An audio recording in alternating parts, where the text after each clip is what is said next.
"About them I know nothing," you reply doggedly. "Never at any time have I committed a theft." "Then how is it that the coat was found at your place?" "I do not know. Probably someone else put it there." "You rascal, you rascal!" shouts the captain, shaking his head, and closing in upon you. "Put the leg irons upon him, and off with him to prison."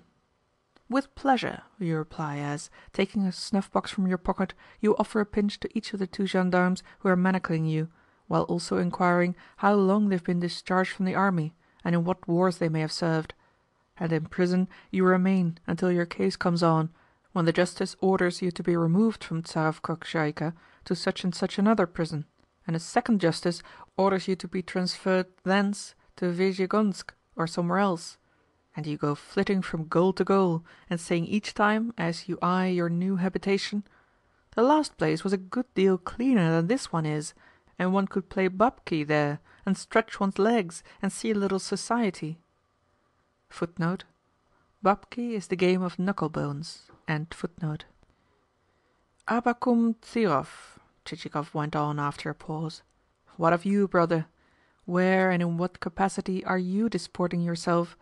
Have you gone to the Volga country, and become bitten with the life of freedom, and joined the fishermen of the river?" Here, breaking off, Chichikov relapsed into silent meditation. Of what was he thinking as he sat there? Was he thinking of the fortunes of Abakum Thirov, or was he meditating as meditates every Russian when his thoughts once turn to the joys of an emancipated existence? "Ah, well," he sighed, looking at his watch, "it has now gone 12 o'clock. Why have I so forgotten myself? There is still much to be done, yet I go shutting myself up and letting my thoughts wander. What a fool I am!" So saying, he exchanged his Scottish costume (of a shirt and nothing else) for attire of a more European nature, after which he pulled tight the waistcoat over his ample stomach, sprinkled himself with eau de cologne, tucked his papers under his arm, took his fur cap, and set out for the municipal offices, for the purpose of completing the transfer of souls. The fact that he hurried along was not due to a fear of being late, seeing that the president of the local council was an intimate acquaintance of his, as well as a functionary who could shorten or prolong an interview at will, even as Homer's Zeus was able to shorten or to prolong a night or a day, whenever it became necessary to put an end to the fighting of his favourite heroes, or to enable them to join battle; but rather to a feeling that he would like to have the affair concluded as quickly as possible, seeing that, throughout, it had been an anxious and difficult business. Also, he could not get rid of the idea that his souls were unsubstantial things, and that therefore, under the circumstances, his shoulders had better be relieved of their load with the least possible delay. Pulling on his cinnamon-coloured, bear-lined overcoat as he went, he had just stepped thoughtfully into the street, when he collided with a gentleman dressed in a similar coat and an ear-lappetted fur cap. Upon that the gentleman uttered an exclamation. Behold, it was Manilov! At once the friends became folded in a strenuous embrace, and remained so locked for fully 5 minutes. Indeed, the kisses exchanged were so vigorous that both suffered from toothache for the greater portion of the day. Also, Manilov's delight was such that only his nose and lips remained visible; the eyes completely disappeared. Afterwards he spent about a quarter of an hour in holding Chichikov's hand and chafing it vigorously. Lastly, he, in the most pleasant and exquisite terms possible, intimated to his friend that he had just been on his way to embrace Paul Ivanovitch, and upon this followed a compliment of the kind which would more fittingly have been addressed to a lady who was being asked to accord a partner the favour of a dance. Chichikov had opened his mouth to reply, though even he felt at a loss how to acknowledge what had just been said, when Manilov cut him short by producing from under his coat a roll of paper tied with red riband. "What have you there?" asked Chichikov. "The list of my souls." "Ah!" And as Chichikov unrolled the document and ran his eye over it, he could not but marvel at the elegant neatness with which it had been inscribed. "It is a beautiful piece of writing," he said. "In fact, there will be no need to make a copy of it. Also, it has a border around its edge. Who worked that exquisite border?" "Do not ask me," said Manilov. "Did you do it?" "No, my wife." "Dear, dear!" Chichikov cried. "To think that I should have put her to so much trouble!"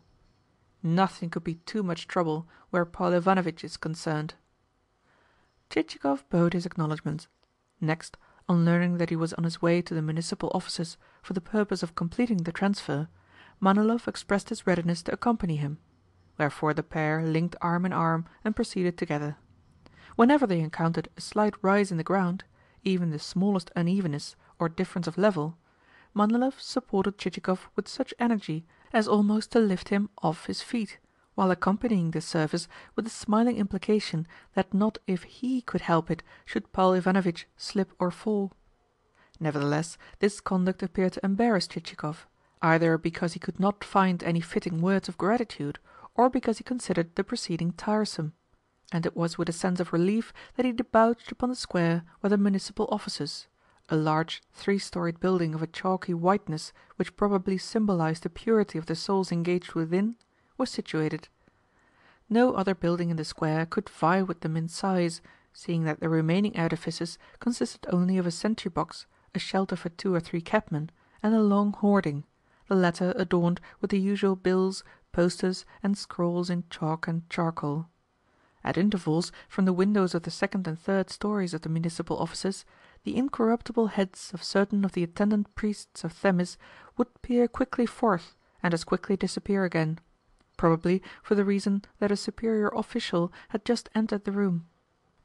Meanwhile the two friends ascended the staircase, nay, almost flew up it, since, longing to get rid of Manilov's ever-supporting arm, Chichikov hastened his steps, and Manilov kept darting forward to anticipate any possible failure on the part of his companion's legs. Consequently, the pair were breathless when they reached the first corridor.